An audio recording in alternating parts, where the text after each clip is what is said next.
تو پہلے کسی مرشد کامل کی رفاقت نہایت ضروری اور اہم اور جزء لازمی ہے۔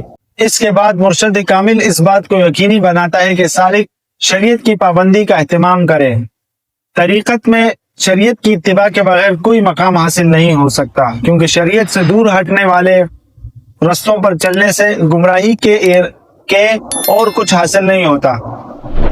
طریقت کے ابتدائی میں سالک کو تصور شیخ یا رابطہ شیخ کی تعلیم کے ساتھ ساتھ ذکر و فکر اور ریاضت و مجاہدات کا سبق مرید کے مزاج کے مطابق دیا جاتا ہے۔ صحبت شیخ میں رہتے ہوئے مرید اپنے آپ کو شیخ کے بتائے ہوئے طریقے اور شیخ کی بتائے ہوئے تعلیمات پر ڈھالتا رہتا ہے، حتیٰ کہ وہ ایسی شخصیت کو اختیار کر لیتا ہے کہ راہ سلوک میں شیخ کی رہنمائی کے ساتھ ساتھ ارتقائی منازل طے کرنے لگتا ہے۔ طریقت کے مقامات کو حاصل کرنے کے لیے رابطہ شیخ یا محبت شیخ انتہائی ضروری ہے۔